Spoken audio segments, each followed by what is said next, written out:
يا مساء الفل، وحشتوني جدا جدا جدا جدا. عارفه ان انا مقصره معاكم، ما تزعلوش يعني بتاخر في الريفيوهات واللوكات اللي طالبينها وكده. آه، بس يعني ضغط الشغل مخليني ما عنديش وقت كفايه ان انا اقعد اصور واعمل لكم توتوريالز وكل الكلام ده.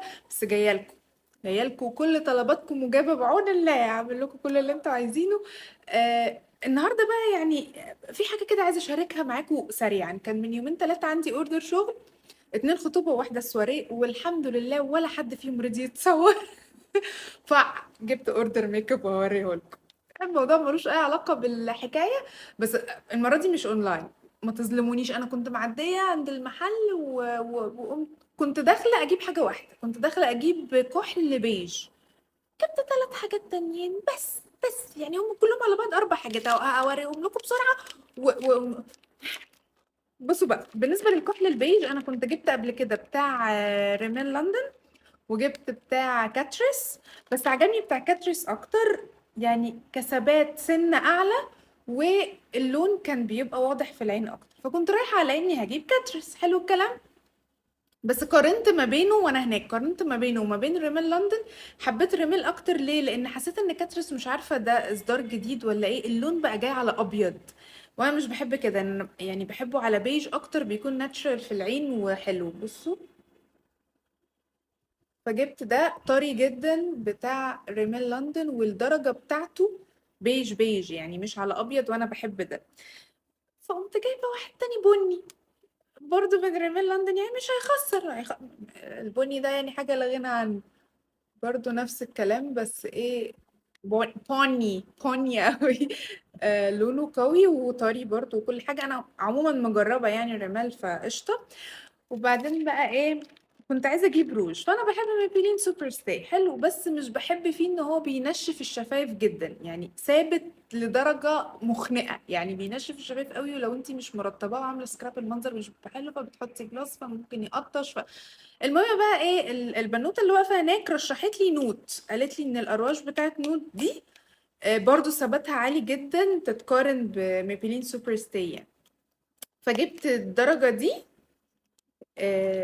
08. حلو الكلام، هي بينك، عجبتني بقى فقلت نجربها. انا جربتها وفعلا لقيته ثابت وطري وكل حاجه. ده شكله، هو بينك كشميري كده، فاهمين؟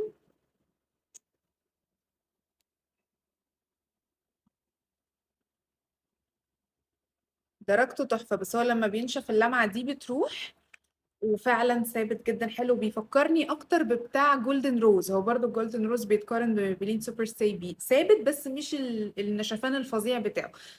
فده كان شبهه جدا وحلو قوي. هو مكتوب عليه ان هو هو مات ايفر، ده اللي هو اسم اللاين يعني، ليب انك لونج لاستنج وكيس بروف، وفعلا مش بيطبع في اي حاجه، وان هو ثابت 8 ساعات.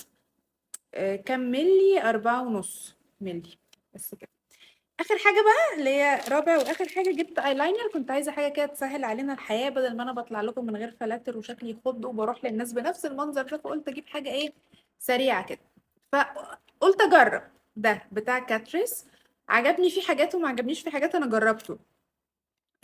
اولا هو السن بتاعه اسهل ما يكون، يعني السن بتاعه رفيع جدا، وزي زي الاقلام الفلوماستر كده، فهيبقى سهل معاكي وسريع في ان انتي ترسمي.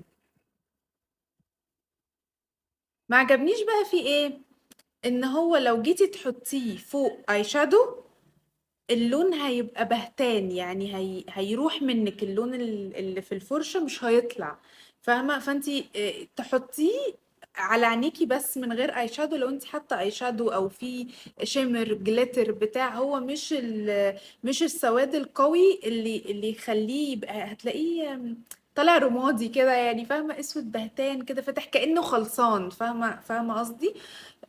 بس لكن غير كده هو في الرسم سهل جدا، والسواد بتاعه حلو. مش السواد اللي بيلمع زي مثلا بتاع ميبيلين لو عارفينه. فالسواد بتاعه فحمي كده، والقلم بتاعه حلو، والثبات بتاعه كويس. ولكن لما بتحطيه زي ما قلت لك على اي اي شادو او جلاتر او كده، لازم بقى تقفلي وتقعدي تعملي كده مش عارفه ايه، عشان يرجع يرسم معاكي اللون، يطلع في الريشه تاني.